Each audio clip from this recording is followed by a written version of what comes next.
우리 하나님 말씀입니다. 하나님 말씀 신약 성경 요한계시록 16장 15절 말씀 한 절만 함께 읽도록 하겠습니다.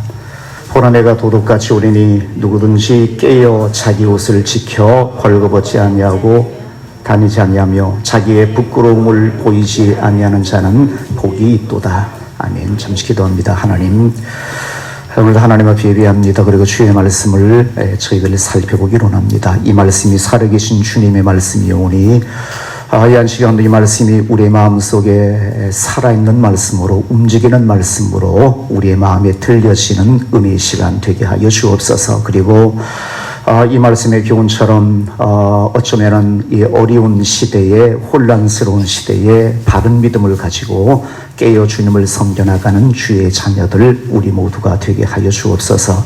이 한 시간도 저희들의 마음의 문을 여시고 성령께서 친히 저희들에게 말씀하여 주옵소서. 가장 겸한 마음으로 주의 말씀을 우리의 마음으로 듣는 시간 되게 하여 주옵소서. 감사를 드리오며 예수님 이름으로 기도하옵나이다. 아멘. 지난 주일날 제가 예배 시간에 설교 시간에 별로 이런 말씀 많이 안 드렸는데 그 시대에 대한 우리가 살고 있는 우리 시대에 대한 분리신앙적인 그런 요소에 대한 그런 말씀을 제가 오랜만에 좀 드렸었습니다. 파리올림픽에 대한 말씀도 좀 드렸고요. 반기독교적인 그리고 그리스도적인 그런 일들이 너무나 많이 일어나고 있는 우리의 시대 속에서, 이 혼란스러운 시대 속에서 우리가 하나님을 섬기는 사람으로 어떻게 주님을 섬기며 예배하며 삶을 살아가야 될 것인가에 대한 경각심을 우리가 좀 갖고 살아가야 되지 않겠는가라는 그런 말씀의 뜻으로 여러분에게 좀 드렸습니다. 지난 수요일도 제가 잠깐 그런 말씀 드렸고요. 오늘 마지막으로 오늘 본문의 말씀 요한계시록에 있는 말씀을 통해서 이 어려운 시대에 영적으로 혼탁한 그런 시대에 우리 어떻게 하나님을 섬겨 나가야 될 것인가에 대한 교훈을 잠시 한번 살펴보는 시간 갖도록 하겠습니다. 본문의 말씀 요한계시록입니다만 심리적인 얘기 아니고요, 종말론적인 그런 얘기 아니고요, 오늘 우리가 평범한 신앙인으로 오늘 하루하루 하나님을 섬기는 사람으로 삶을 살아갈 때에 주님이 언제 오시든 간에 지금이 종말이든 그렇지 않든 상관없이 우리는 어떤 마음을 가지고 어떻게 주님을 섬겨가야 될 것인가에 대한 교훈을 함께 한번 본문의 말씀을 통해서 살펴보는 그런 시간 갖도록 하겠습니다. 요한계시록 16장 있는 말씀입니다. 요한계시록 읽어보시면 요한계시록 6장 말씀부터 재앙이 시작이 되어져요. 일곱 인의 재앙부터 시작해서 일곱 나팔의 재앙, 그리고 일곱 대접에 대한 재앙이 이어서 쭉 기록이 되어지고 있습니다. 오늘 16장 말씀에는 마지막 일곱 대접의 심판 가운데서도 마지막 부분에 대한 말씀이 기록이 되어지고 있어요. 그리고 이 이후에는 소위 말해서 적그리스도와 승리자 되시는 예수님께서 마지막 전쟁을 하게 되어지는, 소위 말해서 아마겟돈 전쟁이라고 하는 그 전쟁을 하게 되어지는 그런 내용의 그런 순서로 16장, 17장, 18장, 19장으로 이어지고 있는 그런 내용입니다. 19장에 들어서는 드디어 전쟁에서 치오의 전쟁, 아마겟돈 전쟁에서 예수님께서 승리하시고, 그리고 짐승을 따르는 모든 짐승의 그런 존재들을 다 벌하시는 그런 내용의 말씀으로 끝을 맺고 있고요. 그리고 20장에는 천년왕국에 대한 말씀이 기록이 되어지고 있어요. 자, 이런 위험스러운 이런 시대 중에서 어쩌면은 마지막 시대에 정말 힘들고 어려운 시대를 살고 있는 그 당시 성도들에게, 이런 어려운 시대에 여러분들이 살고 있다면, 이런 대단히 무시무시한 하나님의 재앙이 임하게 되어지고 마지막 말세를 달리고 있는 그런 세상 속에서 여러분들이 삶을 살고 있다면, 그 속에서 살아가는 신앙인이라면 어떠한 자세가 필요할 것인가에 대한 주님의 말씀이 15절 말씀 한 절 가운데 너무나 쉽게 우리에게 들려주고 있는 그런 말씀이 오늘 본문 말씀 속에 기록이 되어지고 있어요. 오늘도 마찬가지잖아요. 제가 지난 시간 파리올림픽에 대한 말씀을 드렸습니다만 너무나 불신앙적인 그런 요소들이 많이 있고 우리나라 지금 현재도 그렇고요.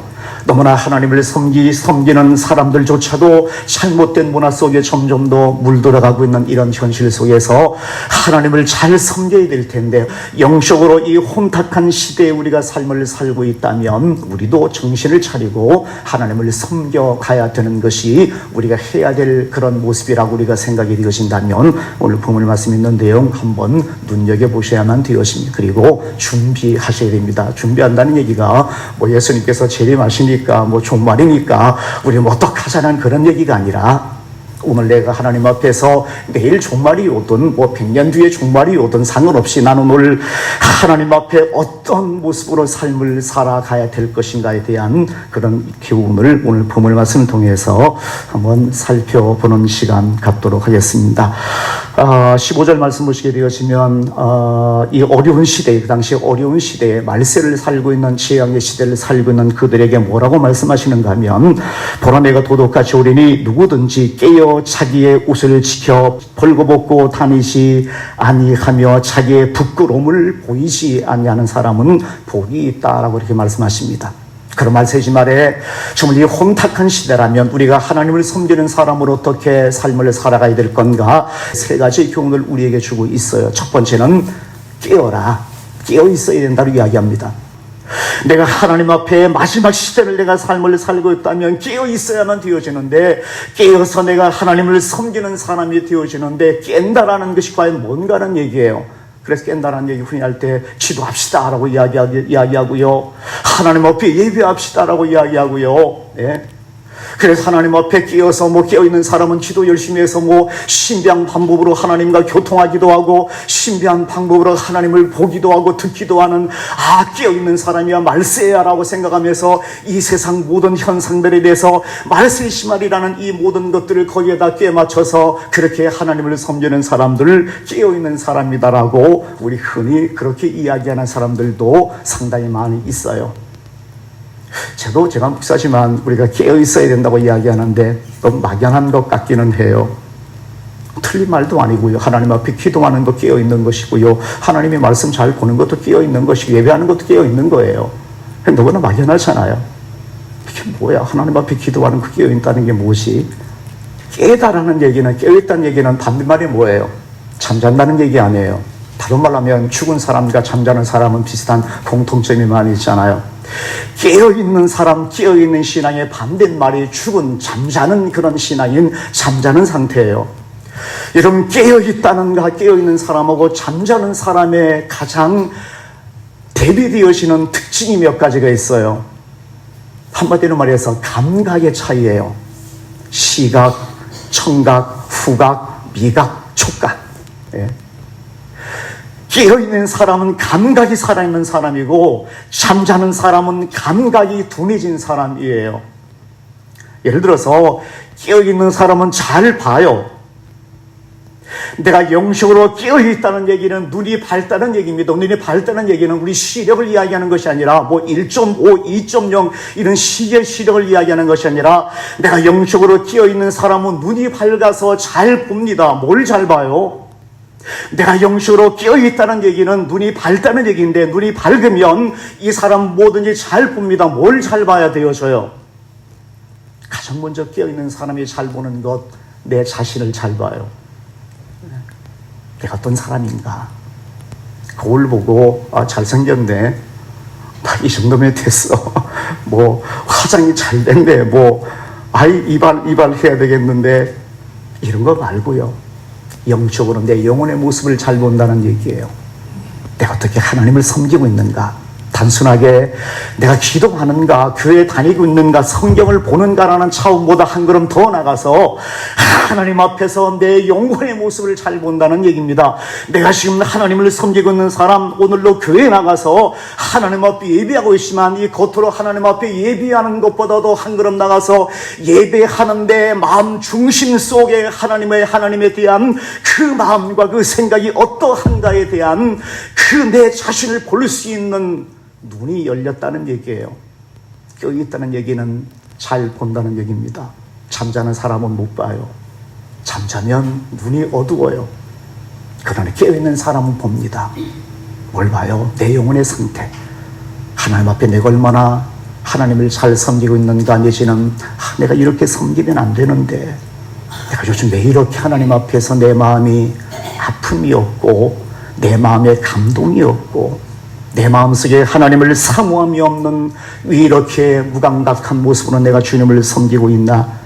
내가 오늘 교회에 출석한다는 얘기가 아니라 내가 오늘 1시간 하나님 앞에 기도했다는 그런 차원보다도 한 걸음 더 나가서 내 영혼 깊숙한 곳에서 내 영적인 상태를 볼 수 있는 안목이 깨어있는 사람에게는 그것이 복인다는 얘기입니다. 눈이 어두우면, 깨어있지 못하면 나를 못 봐요. 그리고 기껏 본다는 것이 눈에 보이는 것을 통해서 나를 보기 시작해요. 내가 이처럼 교회 다니고 있으니까 나 하나님 잘 섬기지. 내가 오늘 하나님 앞에 기도 1시간 했으니까 내가 하나님 잘 섬기는 사람이지. 나 오늘 성경 5장 읽었어. 그러면 이 정도면 하나님 앞에 잘 섬기는 사람이지. 헌금도 하고 봉사도 하는데, 이런 걸 통해서 내 자신을 평가하고 보려는 충동이 생겨나요. 눈이 감기면, 눈이 어두우면 이런 형식을 통해서 내 자신을 평가하고 판단하려는 그런 마음이 내 마음속에 생겨나기 시작한다는 얘기입니다. 요한계시록 3장 말씀 보시면 라오디게아 교회에 대한 말씀이 기록되면 뭐라고 그러냐면, 그 사람들이 라오디게아 교회 사람들 뭐라 그러면, 나는 부자라 부요하고 그래서 부족한 것이 없는 사람이다라고 그렇게 주장을 해요. 나는 부자야, 부족한 것이 없어. 나 하나님 잘 믿고 있어. 비슷한 생각나는 거 없으세요? 하나님, 나 부유합니다. 나 부자입니다. 하나님께서 내게 복 많이 주셔서 축복해 주셔서 오늘 내가 이렇게 삶을 살고 있습니다. 나 하나님 앞에 이제는 내가 복을 많이 받았기 때문에 부족함이 없는 사람입니다. 나 하나님 앞에 이 정도 내가 하나님을 섬겨 복 받고 살면 나 괜찮은 사람이죠 라는 그런 이야기하고 비슷한 느낌이 들지 않으세요? 하나님 앞에 라오디게아 교회 교인들이 그렇게 이야기했다는 얘기입니다. 나는 부자라 부유한 것이 없다라고 그렇게 자기들 그렇게 봤어요. 눈이 감기면, 눈이 어두우면 나를 보는데 자꾸만 이런 식으로 나를 보고 평가하려고 그래요. 나 하나님 앞에 복 받은 사람이지. 나 이 정도 하나님 앞에 축복 받았잖아. 돈도 있고 쉬도 내가 올라갈 만큼 올라갔고 나 이 정도로 하나님 앞에 복받은 사람이야 라고 생각하면서 자꾸만 영적인 눈이 감겨지면 이런 육신적인 외형적인 모습을 통해서 나를 평가하고 나를 바라보려는 충동을 갖게 되어집니다. 라오디게아 교회 교인들에게 주님께서 뭐라 말씀하신지 아세요? 나는 부자라 부유하여 부족한 것이 없다고 소리치는 그들에게, 나 하나님 잘 믿습니다. 나 하나님 앞에 나 복 많이 받았습니다. 나 이 정도로 하나님을 섬기면 되겠지요라고 하는 사람들에게 내 곤고한 것과 가련한 것과 가난한 것과 눈먼 것과 벌거벗은 것을 내가 알지 못하는 도다라고 그렇게 주님께서 말씀하십니다. 네가 부자야. 복 많이 받았지. 그래, 복 많이 받은 것 좋아. 그러나 그것 가지고 네가 만족하고 그것으로 내 자신을 평가하는 것은, 이것은 어쩌면 내가 잠자는 영혼을 갖고 있는 사람이기 때문에 그래. 내 모습 한번 봐라. 너의 깊숙하게 숨겨진 내 영혼의 모습, 내가 얼마나 곤고하며 가련하며 가난하며 그리고 눈멀고 벌거벗은 모습으로 내가 지금 이렇게 하나님 앞에 삶을 살고 있는지, 내 영혼의 모습이 얼마나 가련한 모습인지, 얼마나 눈멀고 얼마나 벌거벗은 모습인지, 얼마나 부끄러운 모습으로 내가 지금 하나님 앞에 삶을 살고 있는지 네 영혼의 눈을 뜨고 한번 봐. 너의 모습이 그런 모습이야 라고 하나님 주님께서 그들에게 그렇게 말씀하십니다. 깨어있다는 얘기는 잘 본다는 얘기예요. 그리고 잘 본다는 얘기는 내 자신을 잘 살핀다는 얘기입니다. 내 영적인 상태를 살핀다는 얘기입니다. 그런데 눈이 어두워지면 보지를 못하거나 내 자신을 보지를 못하거나 자기 육신의 눈으로 나를 바라보는 그런 경향이 생겨나기 시작한다는 얘기입니다. 깨어있다는 얘기는 잘 본다는 얘기입니다. 깨어있으면 잘 듣습니다. 깨어있는 사람은 잘 들어요. 신비한 방법으로 하나님의 음성이 내 귀에 들렸어라고 이야기하는 건 말고, 그럴 수도 있습니다만 깨어있으면 잘 듣습니다. 하나님의 음성을 잘 듣습니다. 성경을 읽으면서도 이 성경 말씀이 내게 하는 말씀이야 라고 하나님의 음성으로 내가 들을 수 있는 열린 귀를 갖게 되었습니다. 제가 저번 시간 말씀드렸나요? 깨어있는 사람은 차근 그냥 흔들거리는 작은 바람에도 하나님의 음성을 듣는 사람이지만, 내 영혼이 깨어있지 못하면, 귀가 어두우면, 하나님의 음성을 듣지 못한 사람이면 태풍을 불어도 지진이 일어나도 거기에서 하나님의 음성을 듣지를 못합니다. 영적으로 깨어있지 못하기 때문에 그런 차이가 나는 거예요. 감각도 마찬가지잖아요. 깨어있는 사람은 감각이 있어요. 여러분, 깨어있는 사람, 여러분 툭 건들면 조금만 건드려도 알아요. 깨어있어요. 감각이 살아있어요. 근데 잠자면 감각이 둔해져요. 깨어있다는 얘기는 감각이 살아있다는 얘기입니다. 하나님 앞에 예배하지 않는 것, 하나님의 말씀대로 삶을 살지 않는 내 모습을 바라보면 아픔이 있어요. 깨어있는 사람은 아픔이 있어요. 내가 왜 이렇게 살까? 내가 왜 이렇게 하나님을 섬길까? 내가 하나님 앞에 죄를 지으면 그것이 내 마음속에 아픔으로 다가와요. 내가 하나님 앞에 잘못된 일을 했네. 그리고 하나님 앞에 용서를 구합니다. 하나님, 저 잘못했습니다. 죄 지었습니다. 하나님 용서해 주십시오. 감각이 살아있기 때문에 그래요.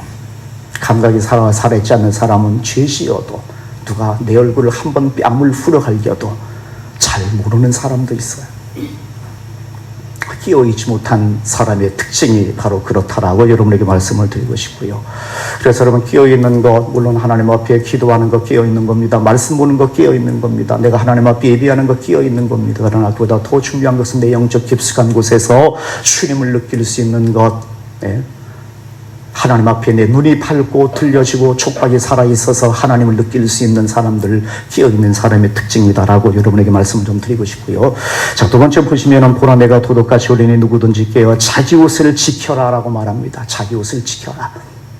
항상 성경에 옷하게 되어지면 내 삶의 의로움 같은 것, 흰옷을 이야기하면 예수님의 보혈을 통해서 내가 씻음받아서 정결하게 되어진 내 영혼의 모습 내지는 정결하게 삶을 살아가는 내 삶의 깨끗함을 의미하는 그런 말이 옷이라는 그런 흰옷 같은 것도 마찬가지입니다만, 그런 옷을, 그런 뜻을 내포하고 있는 것이 옷이라는 그런 의미.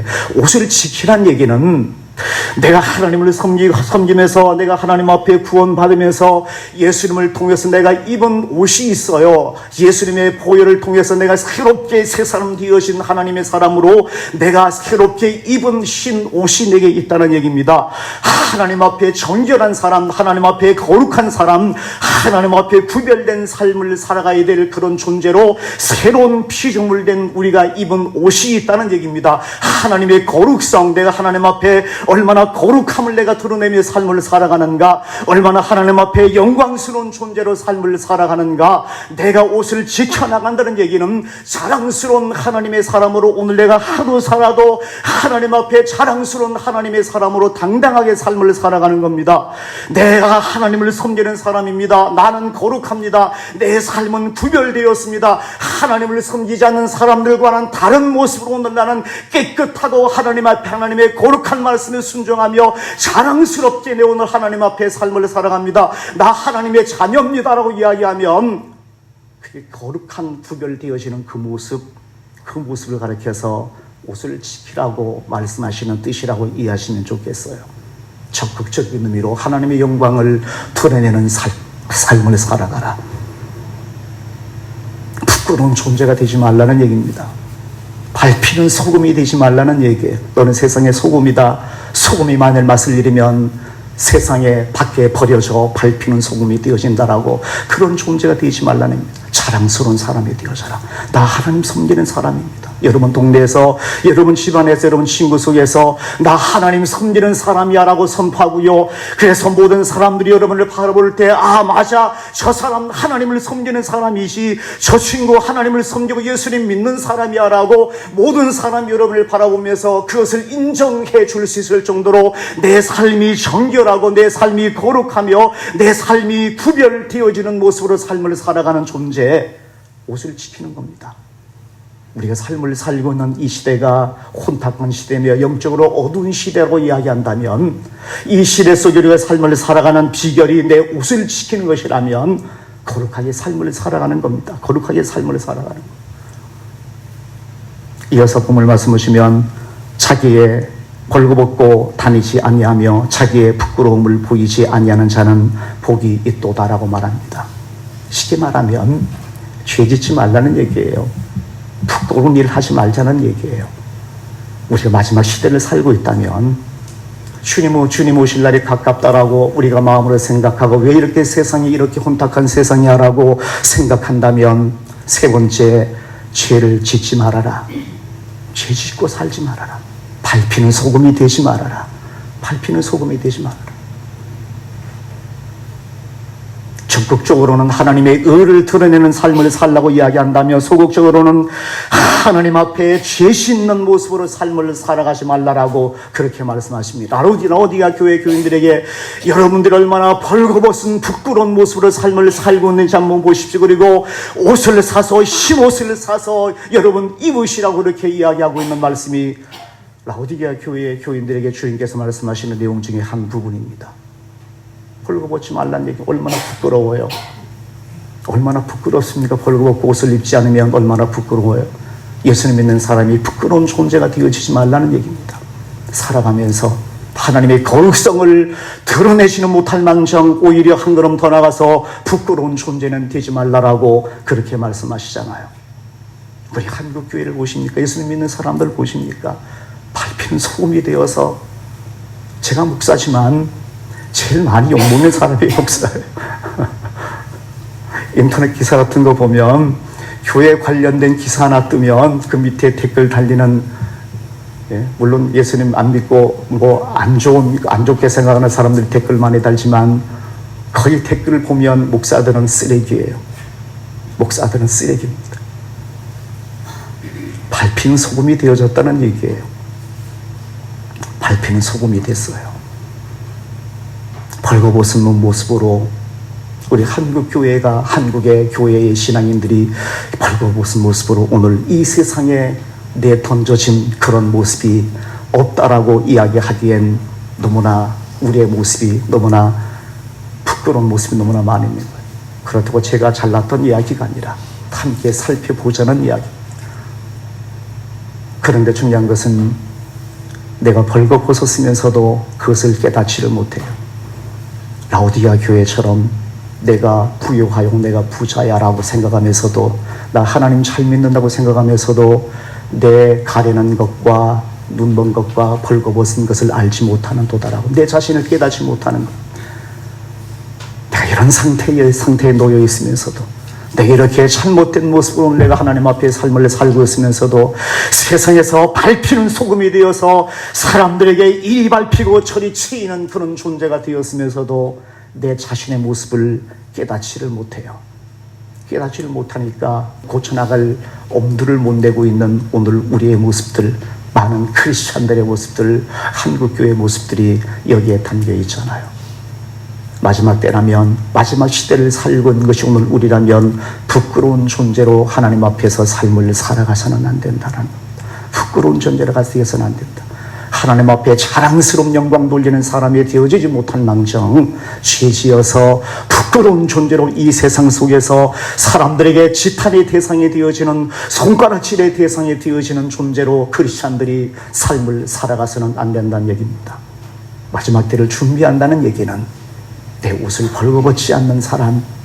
그래서 주님께서 말씀하십니다. 내가 벌거벗었다면 다시 옷을 사라, 흰 옷을 사서 입으라고 말합니다. 그리고 회개하라고 말합니다. 하나님 앞에 다시 돌아오라고 이렇게 말씀하시는 그런 성경의 말씀이 우리에게 있어요. 저는 사실 종말에 대해서 잘 모릅니다.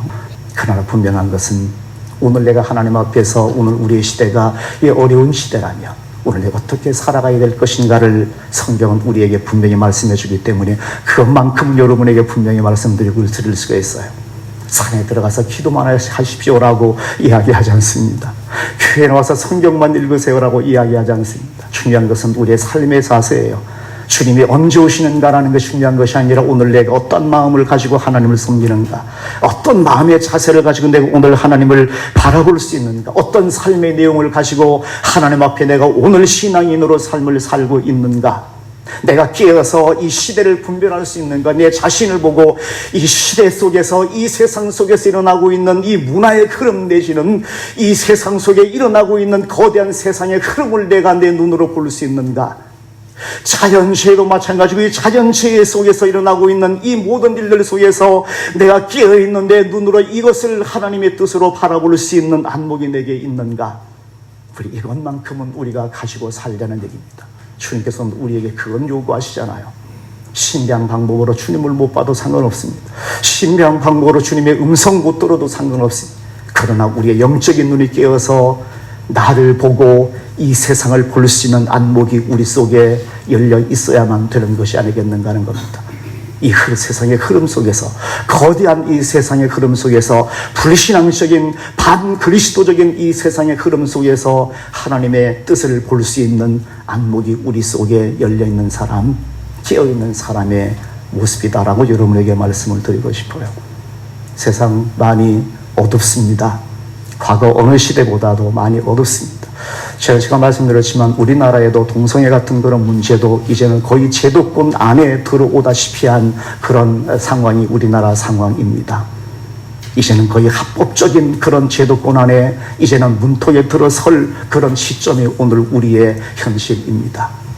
죄를 죄라고 말할 수 없는 세상, 하나님 안에서 이건 아닙니다, 이건 죄라고 이야기할 수 없는 세상, 죄가 없어서가 아니라 죄를 죄라고 이야기하면 그것이 죄가 되는 세상, 이게 말이 되는 세상이에요.